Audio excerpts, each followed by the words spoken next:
मुंबईतनं एक महत्त्वाची अपडेट येते। मध्य रेल्वेवरील ब्लॉकमुळे पूर्व द्रुतगती मार्गावरती वाहतूक कोंडी बघायला मिळते।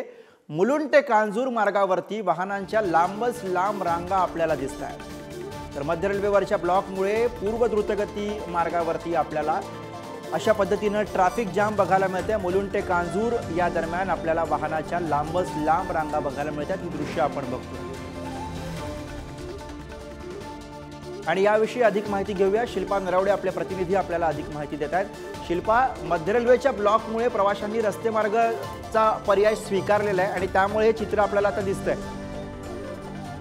नक्कीच गुरु, मुलुंड ते कांजूर मार्गाच्या दरम्यान वाहनांच्या लांबच लांब रांगा लागलेल्या पाहायला मिळत आहे। मध्य रेल्वेवरील जम्बो ब्लॉकच्या पार्श्वभूमीवर पूर्व द्रुतगती मार्गावर वाहतूक कोंडी झालेली पाहायला मिळत आहे। आपल्या खासगी वाहनाने मुंबईकर हे कामाच्या दिशेने निघालेले आहेत। त्यामुळे मुलुंड ते कांजूर मार्गाच्या दरम्यान पूर्व द्रुतगती मार्गावर वाहनांच्या या लांबच लांब रांगा लागलेल्या असून प्रचंड प्रमाणात वाहतूक कोंडी झालेली पाहायला मिळत आहे। गुरु, धन्यवाद या सगळ्या सविस्तर माहितीसाठी। वेळोवेळी तुमच्याकडून अपडेट्स घेतो।